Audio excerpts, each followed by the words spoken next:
Well, here we are, and Ray Dalio is here. We will talk about the markets, but I want to start with the culture, because that's what I wanted to have you here to talk about. You know, you do something that is very, very different than most other companies, firms, places, which is you believe in this radical transparency idea. Right? It is almost ruthless to some extent. And I wanted to, just for everybody here to understand how you got to that place and what it is that you do. You tape record conversations. You show people. You'll tell them. Everyone tells each other exactly what they think, and how that works, and specifically how it came to be. Well, I started trading markets when I was a kid, about 12, and early on in the markets, you know that there's a high probability you're going to be wrong, no matter how confident you are. So I liked to look for people who had alternative point of views, different point of views, people who would disagree with me. And I wanted to see their thinking because it improved my chances of being right. And so I learned that besides improving the decision making, I learned a lot from the other people who disagreed. What was their perspective? I think we're all blind in many different ways. And then, so then I started to have other people work with me. And I'd say, like, how do you want to be with each other? How do you want to be with me? How should I be with you? Would you want me to tell you what I think? Do I want to hear what you think? Or do I want you to filter that? And it just seemed so obvious because it didn't even seem ethical to not have critical thoughts about people and not to discuss it. It didn't give them a chance to share their perspective. So, in other words, our goal is to just try to find out what's true. In my business, I have to be an independent thinker, and each of the people I work with has to be an independent thinker, because the consensus is built into the price. So you have to think, where's the consensus wrong? And you don't know whether that you're going to be right or wrong. And so if you're going to have independent thinkers operate that way, and you want to encourage that, you want to be able to have thoughtful conversations. And what's so crazy, isn't it totally crazy not to be able to be that way?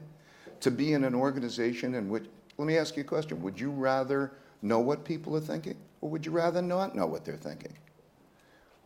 Would you rather be able to express what you're thinking? What they're thinking. Okay, but you see, what's actually happening in your mind, and it's physiological, is that, think of it as that there are two different minds going on. And your brain, physiologically, has different brains operating in it. There's the part of your brain which is called the prefrontal cortex, which is that part of the brain that is thoughtful and engineers what you want and how should you be. And then there's parts of your brain which are the animal brain that you've been born with, and particularly the amygdala. There's this part of the brain, which is the fight or flight.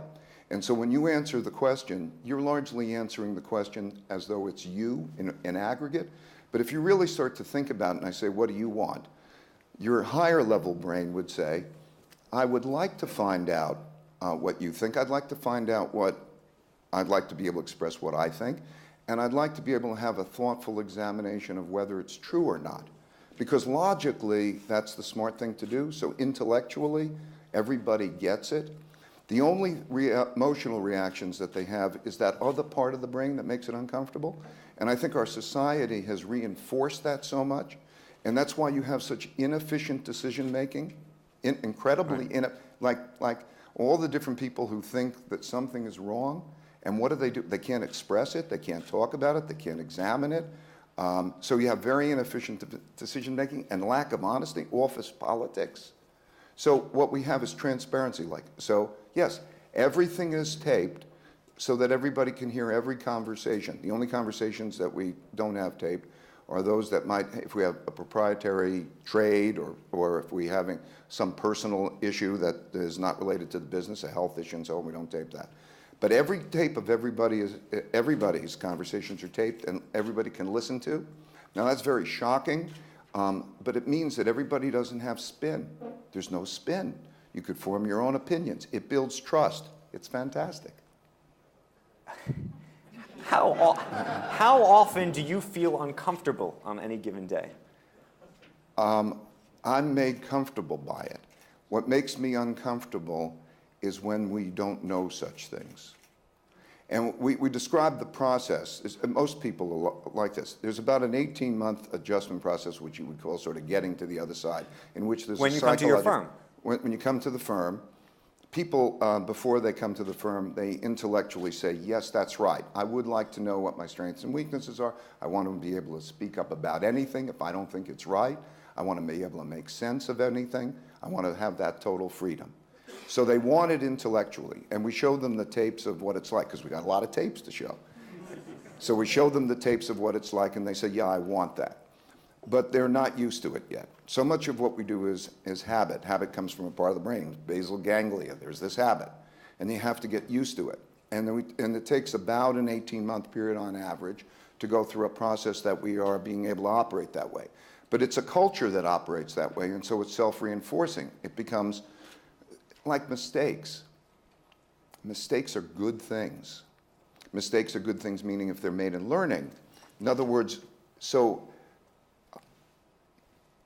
mistakes are how we learn, because mistakes produce pain.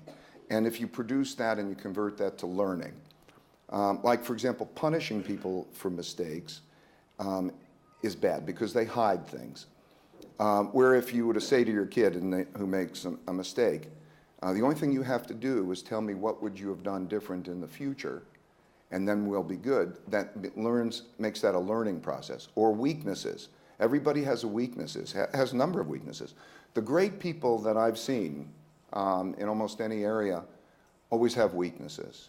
They just have known what their weaknesses are and have ways of getting around those weaknesses. So everybody feels really good about that, and after 18 months or so, they can't imagine working in another place. What percentage of people come to your office thinking this is a good idea, and they can't get through the 18 months?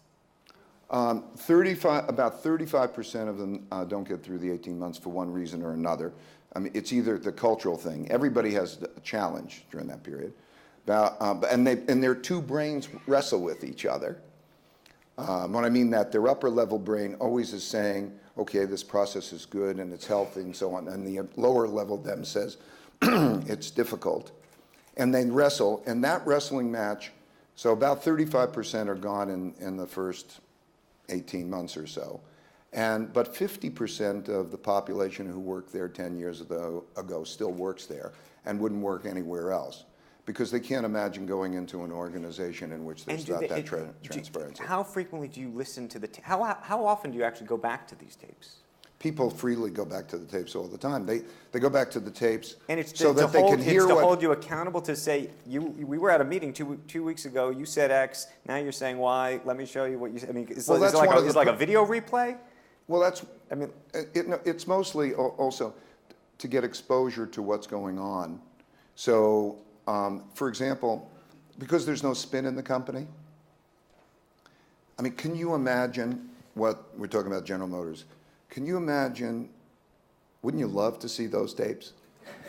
I mean, of it going through what it went through and the people operating that way?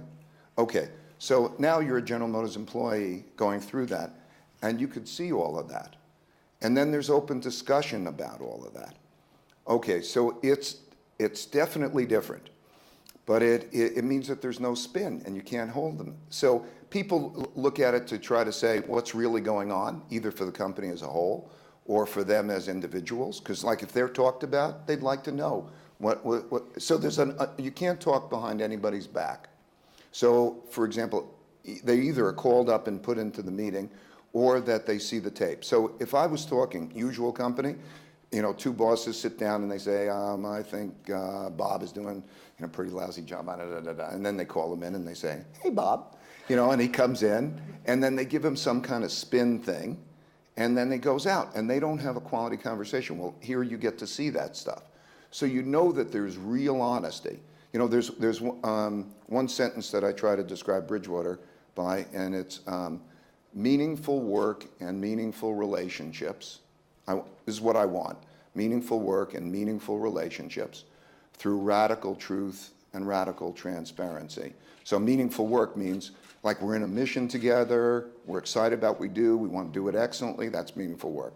Meaningful relationships are these relationships in where there's, like the honesty.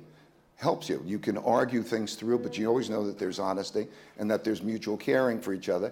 Radical truth means that knowing what is true, to be able to deal with reality, whether you like the reality or not, but to know what reality is. Like, imagine if you had a disease, would you want to know that you had that disease, or would you not want to know? I'd want to know. And so to know, if you have a weakness, do you want to know you have the weakness, or do you not want to know? Radical truth and radical transparency means you get to see everything. That's very powerful. And it's particularly powerful even in this day and age. I believe that everything works like a machine. So when we talk about markets, when we talk about economics, you know how I think it's just a machine. Everything has cause-effect relationships, and you can program all of that. We're machines. Human brain's a machine, and we operate that way. And in today's age, we have data. We have a lot of data. And so to be able to look at what people are like is a powerful thing. When I hear the interview about General Motors, and you think about one company or another, you think of Tesla, and by contrast. Okay, look, there are two things that make a difference. It's either people or culture, okay? And that's everything. And so everybody's talking about this was done or that was done. Step back. What were your people like? How are they different? What is your culture like, and how's that different? And that's all that matters. And so if you look at it that way and you compare what the future of General Motors is going to be and the future of Tesla is going to be, or any such things, that's all that makes up the difference. And you can put data together that shows that, and you can operate in that way, and that's what makes you effective. How often do you meet a really tremendously talented person that you'd love to have in your organization, but you know they just won't work? Oh, fair amount, lots amount. And we won't compromise that, because it's like compromising being truthful with each other. And when you say truthful, by the way, truthful being, in other words, open. People are open. How open are they? I know they are blunt, but are people adding adjectives to how blunt? Are people just really, if we were to have a beer and talk about, Charlie, whoever Charlie is, and we said, you would have the exact same conversation in front of them? Exactly, and you get used to it, and you get to like it and appreciate it. Sounds very foreign, How often, though, are people's feelings very hurt? They're not? They're not hurt. Is this applicable? Well, when I say they're not hurt, there's initially an emotional reaction. There's a part of the brain that's amygdala, and it's the same thing that's the fight or flight. And what usually happens in that moment is that there's an emotional reaction quite often, and that emotional reaction fades. And so if you give it an hour or two, particularly if you could see yourself in the meeting and so on, and you know that you're not trying to hurt people. Because let's say if you were trying to hurt people, that would become apparent in the tape. So are you trying to help people? We're trying to help each other. But that means we just disagree. We see things different. Why can't we civilly disagree? Isn't it a perversity of our society that people can't thoughtfully disagree? You and I go to a restaurant, somebody says, I like the food. The next person's reluctant to say, I don't like the food. That's weird, right? There's an aversion to disagreement. Thoughtful disagreement, when two thoughtful people who are intelligent disagree, that's when the power of understanding begins. Because they can then say, why do they disagree? And work themselves through it to make progress. And so it's a healthy thing. But what happens if one guy thinks he's smarter than the other guy? Well, they get to find out. And smarter, what you find out is different people are smart in different ways. So, by the way, you get to find out how people are different, remarkably different ways. Right. Some people are creative and not reliable. Some people are reliable but not creative. Some people are meticulous. Some people are big picture thinkers. In order to be effective, you find that people are smart in very different ways. So the creative... And there's an appreciation of those differences, because then when you realize that you need it all. And in order to have an effective group, you need a detailed thinker, you need a big picture thinker, you need the creative and the reliable. The big picture thinker who's unreliable, you say to him, we just know you're unreliable. It becomes so But we love you so much because you're a big thinker. So in other words, right, you can play that role. Nice, okay. You can play that role. Let's not pretend, okay? Okay, if you're very creative, this is often the case, a very creative person is not reliable. A big picture thinker is not detail thinker. This is the way. And so they're all valuable, but you can make a team better. There's also mutual understanding and appreciation. In other words, I can appreciate things that in the past I would have been very annoyed at, because I think, for God's sakes, can't you see it? And I'm not realizing, so there's an appreciation for that and the team, and there's an effectiveness to it. What do your lawyers think of all these tape recordings? It was so interesting because, like the lawyers, when we started to do this, said, you're absolutely crazy to do this, because all of this, there's this all pile of evidence and so on. So every now and then you can get a frivolous lawsuit. And what I found out is, look, if we're doing something wrong, I'd want to know about it. It's on tape. And what I found out is I think in the whole existence of Bridgewater, and now that's a big 40 years, I think I've had only about 3 frivolous lawsuits. And because the people in that actually can't make up a story. So we have the tapes. And in all of those cases, all we did is give the tapes to the arbitrator or whoever is dealing with it to take a look at. But when you do that, so we don't have lawsuits. We don't have, if there's something to hide and you're doing it wrong, fine. Most lawsuits come because people are making accusations and they're trying to recreate what happened. There's nothing wrong with what we're doing, right? This is good. So we might make mistakes, but... Right. I want to open up for questions, but I'd be remiss if I didn't ask, just where are you, totally on a different subject, which is where are you on the market so we know? We just have Lloyd Blankfein in here who seems relatively bullish on where the world was headed. Are you?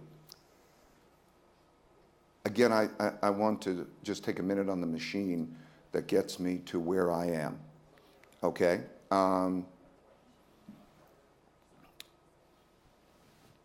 When we have when there's an upward debt cycle and there's a lowering of interest rates, it reduces debt service payments. When interest rates hit 0 and there are large credit spreads, you can no longer have monetary policy as an interest rate driven, you have quantitative easing. When there's the purchases of those assets, it causes those returns to go down, expected returns to go down, and it causes asset prices to rise. And that's been the transmission mechanism through there. Now we have a situation in the United States to some extent, in Europe to a complete extent, and to Japan in a complete extent, where there are both 0 interest rates and basically 0 spreads. That means that the effectiveness of monetary policy will be less going forward.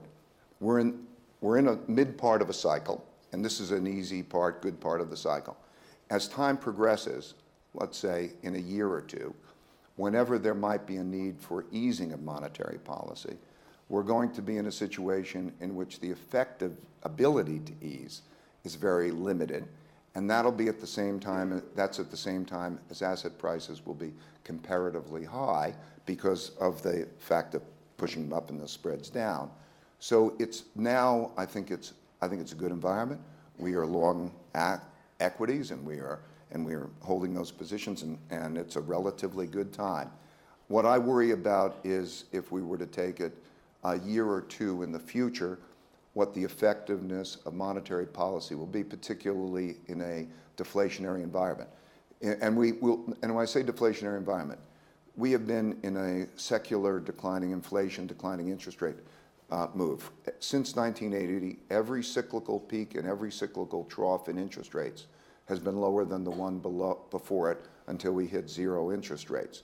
So there's a force, I won't take too much time to describe, but there's a big deflationary force. And when we're at 0, that day will come in terms of those deflationary pressures. We're seeing it in oil and such things. So it is that concern at that point that I think it'll be a big difference in the world economy. So we are almost at the end of the ability to squeeze more out of it. And if you look at capitalism, it's the spread that is the transmission mechanism. Everybody's looking for spread.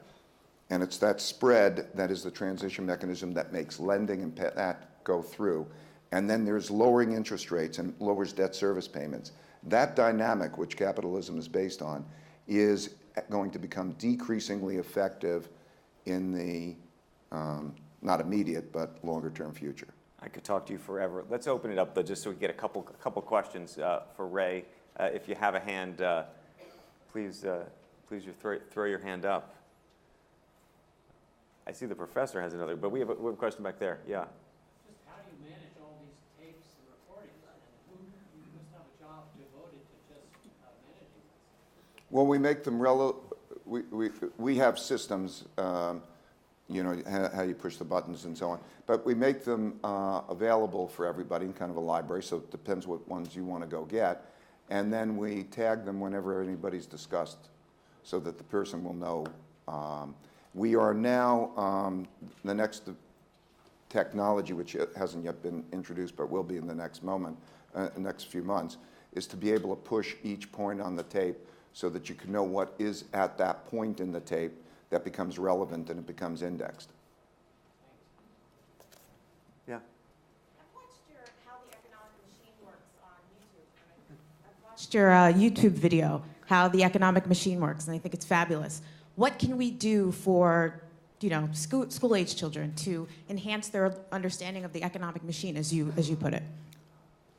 By the way, I did that as much for the as much for policymakers as I did it for, because one of the things I found is that policymakers don't pay as much attention to the machine, like printing money. Is printing, the biggest question today, is printing money inflationary? Is it a bad thing or not? And I just wanted to make clear in that notion that if you spend money or you spend credit, and spending is the demand side and quantity is the supply side. And if you have less credit and you have more money and spending is the same, it works that way. If we can agree on such things, then like in Europe today, that policymakers, if they can agree that the machine works that way, we can know then how to best approach it. And so it's all very simple. I think that what we can do for kids or we can do for others is to simplify. That I don't know who it was who said that any damn fool can make it complicated. It takes a genius to make it simple. Essentially, in 30 minutes, I think I tried to convey everything that matters that I know in 30 minutes in how the economic machine works. And I think if we go back to that basic, simple level and we start there, it's like math, you know? When you're taught, what does 12 times 35 equal? And you can do that in a complicated way, or you can do it in a simple way that you might say, let's round 12 to 10, and let's round 35 to 40, and it's about 400, and that you can do it. If we simplify that and deal with the basics, I think it's helpful. Let's sneak in one final question, Jacob. What are some of your own shortcomings that you've learned about from watching the tapes? Oh, I got a laundry list. First of all, I have a terrible memory. I'm very unreliable.